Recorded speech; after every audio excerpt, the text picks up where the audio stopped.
নমস্কার বন্ধুরা, আজ একটা সুন্দর ইন্টারেস্টিং ব্লগ নিয়ে তোমাদের কাছে চলে এলাম। আমি ভারতবাসী হিসাবে গর্বিত যে আমি এই স্থানে আসতে পেরেছি। এটি হলো মহাত্মা গান্ধীর সবরমতী আশ্রম। এই আশ্রমের মেন গেটে কিছু সংস্কারের কাজ চলছে, তাই আমরা পেছন দিকের অর্থাৎ সবরমতী নদীর দিকের যে গেটটি আছে সেই গেটটি দিয়ে এই আশ্রমে প্রবেশ করলাম। গুজরাটের আহমেদাবাদে এলে অবশ্যই এই সবরমতী আশ্রমটি দেখে যাবেন। এই আশ্রমের কোনো প্রবেশ মূল্য লাগে না। বন্ধুরা, আমরা চলে এসেছি সবরমতী আশ্রম, গান্ধীজি সবরমতী আশ্রমে চলে এলাম। আমি আর রাজীব, দেখতেই পাচ্ছ। আর তাই বন্ধুরা, হ্যাঁ, এটা গুজরাটে কোন জায়গায় বলো? এটা হচ্ছে গুজরাটে আহমেদাবাদ। এটা হচ্ছে সামনেই তোমরা দেখতে পাবে, ওটা হচ্ছে সবরমতী নদী। সবরমতী নদীর ধারেই হচ্ছে এই আশ্রমটি। দেখো বন্ধুরা, আমি তোমাদের একটু তুলে ধরছি। এই হচ্ছে সবরমতী নদী, ব্রিজের নাম কি? এটা হচ্ছে সুভাষ ব্রিজ। তো আমরা যাই, যেতে যেতে কিছুটা অংশ দেখাই। চলো রাজীব, আমরা একটু ভেতরের দিকে যাই। এইটা আহমেদাবাদ একদম সিটিতে অবস্থিত। হ্যাঁ, পুরো প্রপার সিটি। এটা আহমেদাবাদ একদম প্রপার সিটিতে অবস্থিত। এখানে অনেক ভিজিটার, ফরেন টুরিস্ট, মানে বাইরে থেকেও অনেক যারা গুজরাট ট্যুর করে তারা অবশ্যই গান্ধী আশ্রমটা চয়েস করে, প্রেফারেন্সের মধ্যে তাদের মধ্যে থাকে। এখানে গান্ধীজির পুরো শৈশব থেকে পুরো মৃত্যুকাল পর্যন্ত যা যা করেছে তার স্মৃতি এখানে পুরো সব ডিটেলসে তুলে ধরেছে এখানে। চলো বন্ধুরা, আমরা আগে আশ্রমটা একটু তোমাদের ঘুরে দেখাচ্ছি। দেখো আশ্রমটা হচ্ছে ঘাট, এই সবরমতী ঘাটটা তোমাদের একটু দেখাই। আমি একটু ব্যাক ক্যামেরা করে তোমাদের দেখাচ্ছি। বন্ধুরা, এই হচ্ছে সবরমতী ঘাট। দেখো বন্ধুরা, আমরা চলে এসেছি, একদম গেট বন্ধ হয়ে যাবে, হুইসেল বেজে গেছে। আমরা একটু জাস্ট ঘুরে, 6:30 বন্ধ হয়ে যায় সবরমতী আশ্রম। বন্ধুরা, এবার সবরমতী আশ্রমের ইতিহাস কিছুটা তোমাদের তুলে ধরি। সবরমতী নদীর তীরে এই সবরমতী আশ্রমটি গড়ে উঠেছে। মহাত্মা গান্ধীর অন্যতম কর্মস্থল ও সাধনার ক্ষেত্র হল এই সবরমতী আশ্রম। মহাত্মা গান্ধী দক্ষিণ আফ্রিকা থেকে ফিরে এসে 28 জন বন্দী সঙ্গীকে নিয়ে এই আশ্রম প্রতিষ্ঠা করেন। এই আশ্রমটি প্রথমে প্রতিষ্ঠিত হয়েছিল 1915 সালে 25শে মে। মহাত্মা গান্ধীর খুব ঘনিষ্ঠ জীবনলাল দেশাইয়ের বাড়িতে। এই আশ্রম থেকে প্রায় 10 কিলোমিটার দূরবর্তী স্থানে অবস্থিত জীবনলাল দেশাইয়ের বাড়িটি। তখন এই আশ্রমটির নাম ছিল সত্যাগ্রহ আশ্রম। পরবর্তী ক্ষেত্রে জায়গার অভাবে এই আশ্রমটি সবরমতী নদীর তীরে গড়ে তুলেছিলেন মহাত্মা গান্ধী। সালটা ছিল 1917 সালের 17ই জুন। এই আশ্রমটি এই স্থানে গড়ে তোলারও একটা কারণ ছিল। যখন গান্ধীজি এই স্থানে এই আশ্রমটি গড়ে তোলে, তখন এই স্থানে ছিল শ্মশান ভূমি এবং কারাগার। গান্ধীজি মনে করতেন একজন সত্যাগ্রহের জীবনে শেষ পরিণতি হলো শ্মশান নাহলে কারাগার। সেই কথা মনে রেখেই তিনি এই স্থানটিকে পছন্দ করেছিলেন আশ্রম গড়ে তোলার জন্য। এই স্থানে কৃষিকাজ হতো, চরকা কাটা হতো, পশুপালন করা হতো, সমস্ত কিছু কাজ এই স্থানেই গান্ধীজি নিজে হাতে সব কিছু করতেন। 1917 সাল থেকে 1930 সাল পর্যন্ত গান্ধীজি এই আশ্রমেই কাটিয়েছিলেন। গান্ধীজির জীবন কতটা সহজ সরল ছিল তা এই আশ্রম দেখলেই বোঝা যায়। গান্ধীজির আশ্রমে কিছু গুরুত্বপূর্ণ স্থান আছে। আমরা অনেকটা দেরিতে এই আশ্রমে ঢুকেছি, তখন প্রায় ভেতরের ঘরগুলো সব বন্ধ হয়ে গিয়েছিল। এই আশ্রমটি সকাল 10টা থেকে সন্ধ্যে 6টা পর্যন্ত খোলা থাকে। গান্ধীজি যে ঘরটিতে থাকতেন সেটি হলো হৃদয়কুঞ্জ বা হৃদয় কুঠি। এছাড়াও এখানে আছে বিনোদা কুঠি, নন্দিনী কুঠি, মদন নিবাস, মীরা কুঠি এবং প্রার্থনাস্থল বা উপাসনা গৃহ। কস্তুরবা দেবী 1917 সাল থেকে 1930 সাল পর্যন্ত এই স্থানেই বসবাস করেছিলেন। যখন বিদেশি পণ্য বর্জন এবং স্বদেশি পণ্যের ডাক গান্ধীজি দিয়েছিলেন এবং এই আশ্রমে তিনি নিজে হাতে চরকা কেটে কাপড় তৈরি করতেন। গান্ধীজির অন্যতম সহযোদ্ধা ছিলেন বিনোদা ভাবে। তিনি 1925 সাল থেকে 1933 সাল পর্যন্ত এই আশ্রমে কাটিয়েছিলেন। সবরমতী নদীর তীরে এই সবরমতী আশ্রম এতটাই নিরিবিলি ছিল, বিভিন্ন পশু পাখি এখানে এত সুন্দরভাবে বিচরণ করছে তা আমার এই ভিডিওতে পরিষ্কারভাবে ধরা পড়ছে। চলো বন্ধুরা, ভেতরে ঢুকে কিছুটা অংশ তোমাদের একটু দেখানোর চেষ্টা করি। এই আশ্রমের ভেতরে একটা সুন্দর লাইব্রেরিও আছে। গান্ধীজির বিভিন্ন ব্যবহার করার জিনিস, চিঠিপত্র সমস্ত কিছু নিয়ে এখানে একটি সংগ্রহশালা গড়ে তুলেছে। 1963 সালে পণ্ডিত জওহরলাল নেহেরু এই সংগ্রহশালার উদ্বোধন করেছিলেন। 1930 সালে মহাত্মা গান্ধী ডান্ডি অভিযানের ডাক দিয়েছিলেন।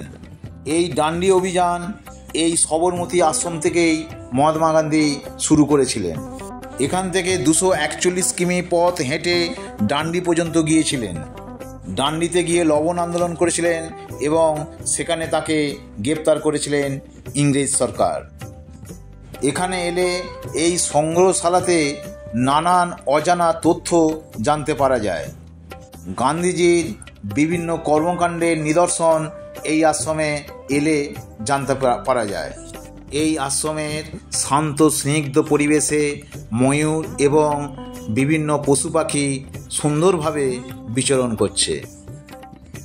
এই আশ্রমের ভেতরে গান্ধীজি গড়ে তুলেছিলেন নন্দিনী গেস্ট হাউস।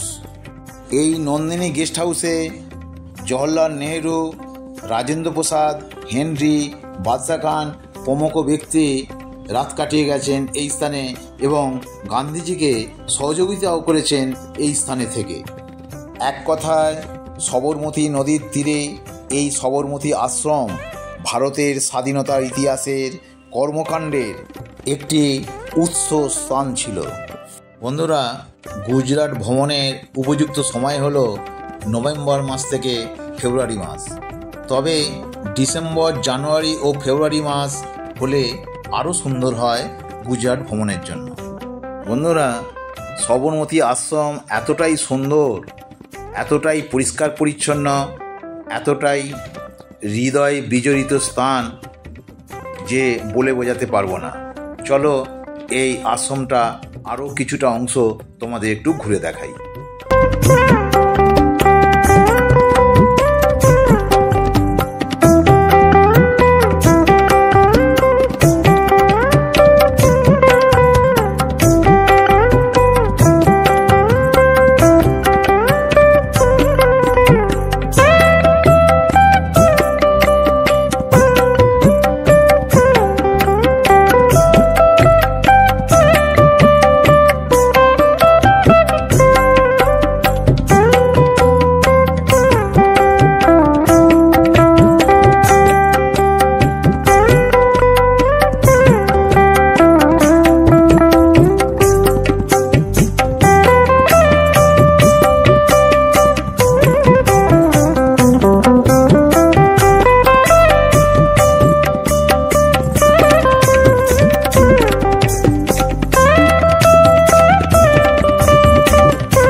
গান্ধীজি সবরমতী আশ্রমে আমরা এসেছি খুব অল্প সময়ের জন্য।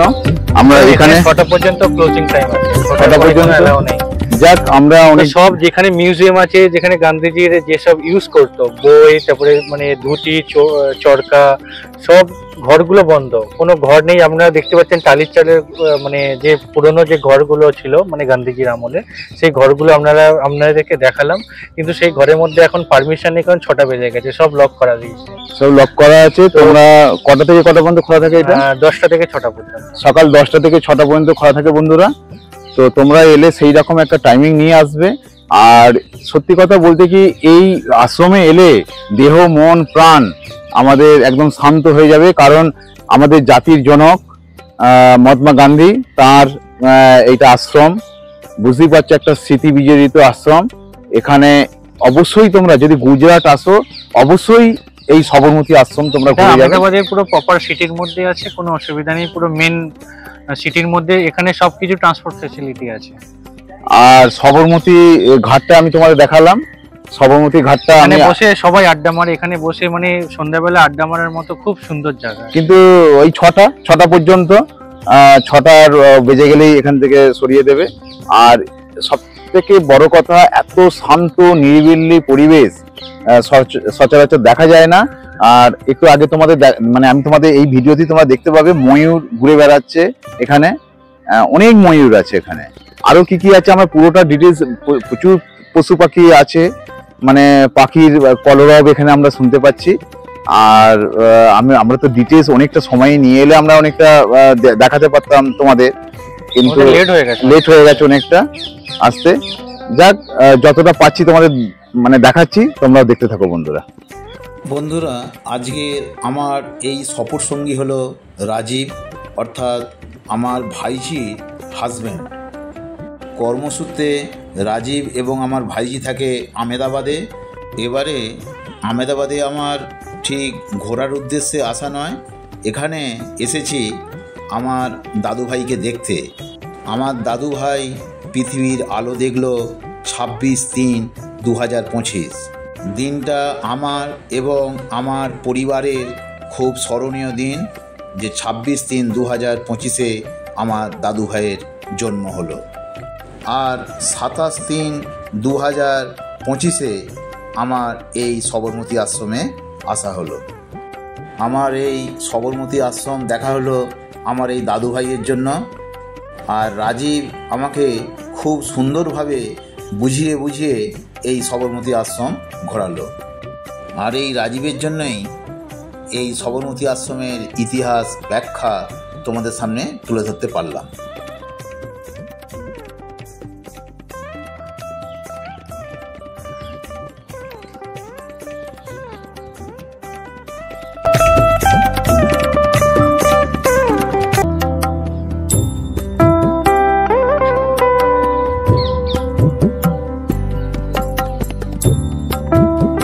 আশ্রমের বাইরেই একটি বড় স্থানে পার্কিং জোন আছে, যারা 4 চাকা নিয়ে আসবে তারা এখানে পার্কিং করতে পারবে। আর আহমেদাবাদ এয়ারপোর্ট এবং আহমেদাবাদ রেল স্টেশন থেকে 15-20 মিনিটে ক্যাবে করে অথবা অটোয় করে এখানে সহজেই আসা যায় এই সবরমতী আশ্রমে। বন্ধুরা দেখছো, এখানে একটা ক্যাফে আছে, এখানে মানে চা, কফি, কোল্ড ড্রিঙ্কস সবকিছু এখানে পাওয়া যাচ্ছে। বন্ধুরা, এই সবরমতী আশ্রমকে টাটা জানিয়ে, শ্রদ্ধা, ভক্তি, ভালোবাসা নিয়ে আমরা আজকের ভিডিওটা এখানেই শেষ করছি। বন্ধুরা, ভিডিওটা ভালো লাগলে তাহলে অবশ্যই লাইক ও শেয়ার করে দেবেন। আমার এই ভিডিওটি তোমাদের কেমন লাগলো অবশ্যই কমেন্ট করে জানাবেন। আর আমার চ্যানেলে নতুন হলে সাবস্ক্রাইব করার অনুরোধ রইল। খুব খুব ভালো থেকো বন্ধুরা। Bye bye, take care.